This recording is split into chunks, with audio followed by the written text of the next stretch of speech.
আসসালামু আলাইকুম।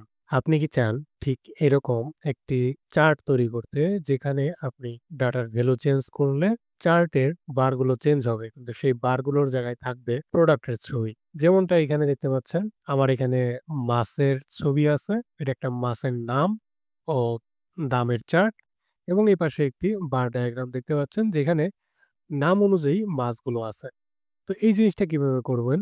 চলুন সেটি আজকে দেখে নিই। আপনারা দেখছেন অফিস মেন্টর। ভিডিওটি শুরু করছি। তো আমি এই বার চার্টটি ডিলিট করে দিচ্ছি। তো আমার এখানে বেশ কিছু মাসের দাম আছে। তো আপনাদের যেকোনো প্রোডাক্ট হতে পারে। সে প্রোডাক্ট অনুযায়ী আপনাদের ১ম এ যেটা করতে হবে, ছবিগুলো অনলাইন থেকে পারেন কিংবা ফোন দিয়ে প্রোডাক্টের ছবি তুলে নিয়ে নিবেন এবং যেকোনো অ্যাপস ইউজ করে Canva হতে পারে, অনলাইনের যেকোনো সোর্স হতে পারে বা Photoshop হতে পারে, সেগুলোর ব্যাকগ্রাউন্ড ফুললি রিমুভ করে দিবেন বা আপনারা চাইলে এই Excel এর মধ্যেও সেই ব্যাকগ্রাউন্ডকে রিমুভ করতে পারেন। তবে বেটার হয় এক্সটার্নাল কোনো কিছু ইউজ করে রিমুভ করা। এরপর ইনসার্ট এ চলে যাবেন, পিকচার, এরপর আপনার ডিভাইস থেকে ছবিগুলোকে নিয়ে নিবেন। তো আমি আর নিচ্ছি না। আমার এখানে নিচে দেখতে পাচ্ছেন সবগুলো ছবি অলরেডি নেওয়া আছে। তা আমি ছবিগুলোকে সিলেক্ট করে উপরের দিকে নিয়ে নেই টিউটোরিয়ালের সুবিধার্থে। ওকে। এবার আমি চার্ট নিব। তো চার্ট নেওয়ার জন্য আমি আমার ডাটা টেবিলটাকে সিলেক্ট করতেছি যে ডাটাটা আছে। এরপর ইনসার্ট এ তো আছি। ইনসার্ট এ এখান থেকে এই যে এখানে দেখতে পাচ্ছেন চার্টস, এই চার্টস এর এই পাশে ইনসার্ট চার্টস, বার চার্টস 2D কলামের ভিতরে আমি একটি কলাম নিয়ে নিব। তো এবার যেটা দেখতে পাচ্ছেন আমার এখানে যে দামের চার্ট এবং নামগুলো আসছে সেগুলো লেখা বোঝা যাচ্ছে না। দামটাও আসছে ইংলিশে। তো এটা সিলেক্ট করব, হোমে যাব।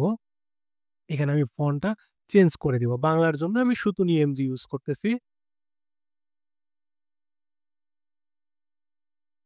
এবং ফন্ট সাইজ করে দিব ১৪। ঠিক একই রকমভাবে সবগুলোতেই আমি দিয়ে দেই বা আপনারা চাইলে যেকোনো একটা কাজ করে ফরমেট পেইন্টারের মাধ্যমে সবগুলোতেই দিয়ে দিতে পারেন। তো নিচের নামগুলোর ফন্ট আরেকটু বড় এবং বোল্ড করে দেই, দেখতে সুন্দর লাগবে। আচ্ছা, এবার এই বারগুলোর সাইজ একটু বড় করে নিতে হবে, চওড়া করে নিতে হবে। তো এর জন্য মাউসের রাইট বাটনে ক্লিক করে চলে যাব ফরমেট ডাটা। ফরমেট ডাটা সিরিজে এখানে যে অপশনটা আসবে সিরিজ অপশন। সিরিজ অপশন থেকে গ্যাপ উইথ এটা আপনাদের ইচ্ছা মতো আপনারা করে নিবেন।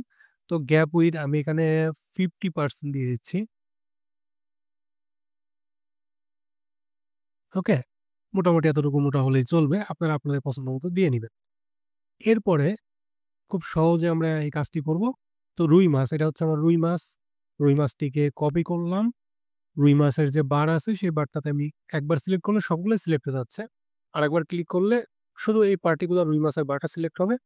এখানে পেস্ট করে দিব। ঠিক একইভাবে সবগুলো আমি copy and click, click and paste. তো দেখতে পাচ্ছেন আমার এখানে সবগুলো মাছের ছবি চলে এসেছে। তবে ইলিশ মাছের দামটা অনেক বেড়ে গেছে। ইলিশ মাছের দামটা একটু আমরা কমিয়ে দেই, নিয়ন্ত্রণ করে দেই। তাহলে মাছগুলো দেখতে খুব সুন্দর লাগবে। বোয়াল মাছের দাম অনেক বেশি কম হয়ে গেছে। বোয়াল মাছ আসলে এক্সপেনসিভ। ওকে, কাতল মাছের দাম আরো বেশি হয়ে গেছে। ইলিশ মাছের দামটাই মোটামুটি বেশি থাকে।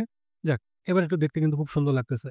ঠিক এরকমভাবে আমি তো এখানে মাছের ছবি দিয়ে এই চার্টটা দেখালাম। আপনারা চাইলে এরকমভাবে যেকোনো ধরনের প্রোডাক্ট হতে পারে, সেটা মোবাইল, হতে পারে আপনাদের কোনো ইলেকট্রনিক ডিভাইস কিংবা শেয়ার মার্কেটের কোনো একটা প্রোডাক্ট, কোনো একটা কোম্পানি, সেই কোম্পানির লোগোগুলো দিয়ে আপনারা চাইলে ঠিক এরকম বার চার্ট তৈরি করতে পারেন, যেগুলোর ভ্যালু চেঞ্জ করার মাধ্যমে সেই চার্টগুলোর ভিতরে থাকা ছবিগুলো আপ ডাউন করবে এবং সেটা দেখতেও কিন্তু খুব সুন্দর হয়। আপনারা চাইলে আরো ক্রিয়েটিভ ওয়েতে এটা তৈরি করতে পারেন। তো বন্ধুরা, আশা করি ভিডিওটি ভালো লেগেছে। ভিডিওটি ভালো লাগলে অবশ্যই লাইক, কমেন্ট এবং সাবস্ক্রাইব করবেন এবং অবশ্যই আমাদের ফেসবুক, ইনস্টাগ্রাম, টিকটক এবং থ্রেডসে ফলো মাস্ট। পরবর্তী ভিডিওতে আপনাদের সাথে আবারও দেখা হবে। সে পর্যন্ত ভালো থাকবেন। Till then, take care. আল্লাহ হাফেজ।